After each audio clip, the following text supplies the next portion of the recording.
இன்றைக்கி வந்து என்ன டிப்ஸ் சொல்ல போகிறோன்னா டிரைவிங் டிப்ஸில் ஃபஸ்ட்டு வந்து ஸ்கூட்டி எடுக்கிறதுக்கு முன்னாடி என்னென்னலாம் நீங்கள் வந்து இன்ஸ்ட்ரக்ஷன் கற்றுக்கணும்னு பார்த்தீங்கன்னா 5 இன்ஸ்ட்ரக்ஷன்ஸ் கொடுக்க போகிறோம். அது என்னென்னு பார்த்தீங்கன்னா ஃபஸ்ட்டு வண்டி எடுக்கிறதுக்கு முன்னாடி நம்ம ஏற்கனவே சொன்னது தான் வீடியோவில் ஃபஸ்ட்டு வந்து தட்டி விடுங்க. அது எதுக்குன்னு பார்த்தீங்கன்னா வண்டிக்குள்ளே பூச்சி இருக்கும், அதாவது வேறு ஏதாவது பாம்பு அந்த மாதிரி இருக்கும். அதுக்கு வந்து ஃபஸ்ட்டு இன்ஸ்ட்ரக்ஷன் அது கொடுக்குறோம். செகண்ட் இன்ஸ்ட்ரக்ஷன் என்னன்னு பார்த்தீங்கன்னா ஏர் செக் பண்ணுங்கள். இன்னொன்று என்னென்னு பார்த்தீங்கன்னா பஞ்சராக இருக்கா அந்த மாதிரி வந்து செக் பண்ணிக்கோங்க. தேர்ட் ஒன்று என்னன்னு பார்த்தீங்கன்னா ஹெல்மெட் போடுங்க, ஹெல்மெட் இருக்கா அதை செக் பண்ணிக்கோங்க. அடுத்து என்னன்னு பார்த்தீங்கன்னா இண்டிகேட்டர், ஹாரன், பிரேக்கு இதெல்லாம் கரெக்டாக இருக்கான்னு செக் பண்ணிக்கோங்க.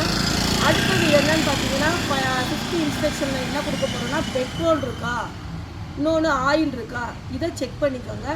ஸ்டாண்டு, சைட் ஸ்டாண்ட் எடுத்து விட்டுருக்கீங்களா அதை செக் பண்ணிவிட்டு அதுக்கப்புறம் நீங்கள் வண்டியை வந்து ஸ்டார்ட் பண்ணுங்கள். ஸ்டார்ட் பண்ணுறப்ப என்ன பண்ணணும்னு பார்த்தீங்கன்னா ஃபஸ்ட்டு எடுத்தோடனே செல்ஃப் ஸ்டார்ட் ஆன் பண்ணாதீங்க, கிக்கர் ஸ்டார்ட்டில் மூவ் பண்ணுங்கள். இந்த டிப்ஸை ஃபாலோ பண்ணி பாருங்கள். Thank you friends.